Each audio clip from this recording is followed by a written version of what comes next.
one. This is the story of Prince Sawyer's adventure. Prince Sawyer lived with his brothers, Prince Taylor and Preston, and the king and queen in the snowy, windy mountains.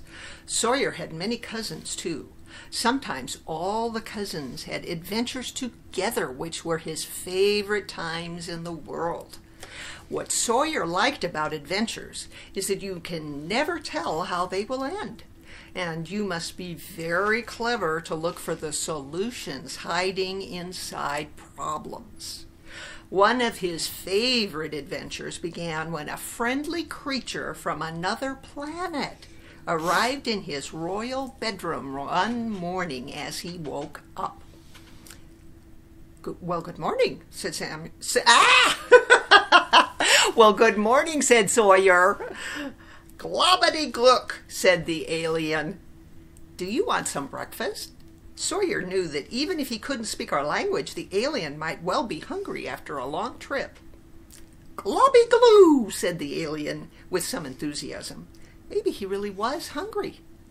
Calling to Taylor and Preston to join him, Sawyer took the alien's hand and led him down to the royal dining table, where the Queen had lovingly prepared a wonderful breakfast, as she does every day in her queenly way.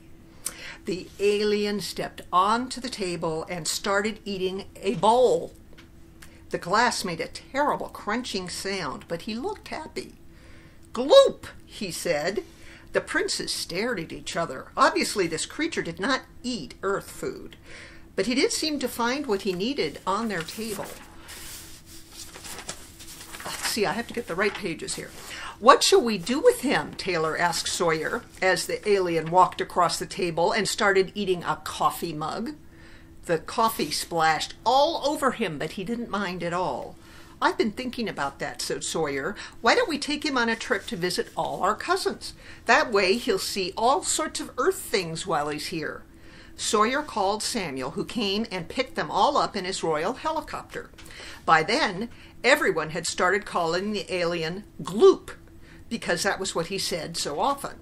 The alien didn't seem to mind. Samuel took them to visit John and Max at the Royal Zoo with the dinosaurs. Gloop really seemed to like them. In fact, he tried to eat the guardrail, but it was too thick for his teeth.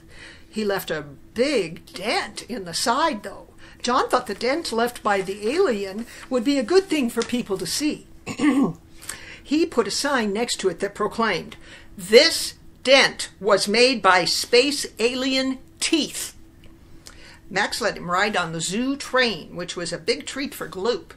I'm sure he would have thanked them, and maybe he even did in his own globbity language.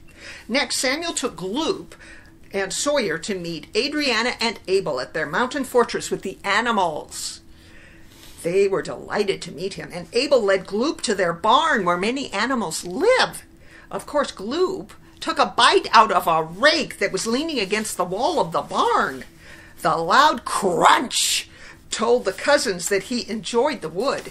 Abel was glad that he had extra rakes where Gloop couldn't see them. Sawyer decided they'd better leave before Gloop tried taking a bite out of anything else. They loaded him back into the helicopter and took off for Samuel's castle near the rock. Madeline, Olivia, and Bennett were waiting there for him at the royal heliport. Madeline drew a picture of a coffee mug, 3 bowls, and a rake, so Gloop would have plenty to eat while they made plans. He chomped away happily while they did. They decided it was time to send him home. Sawyer knew that Samuel could design an excellent spaceship for him. Madeline could draw it on her magic paper and make it come to life. Olivia could choose some animals to send with Gloop to keep him company on his long trip. Bennett could protect him from any dangers that came until he was ready to blast off. With his team of cousins, Sawyer prepared to send Gloop back to his home planet quickly. They did their work carefully, and soon they had a spaceship and a happy Gloop globbity-gooking his way home. After Gloop's takeoff, the cousins celebrated with strawberries and cream. The king and queen flew along with them to Sawyer's castle, where they had an even larger party because it was Sawyer's birthday. That was the beginning of even more new adventures. Bye.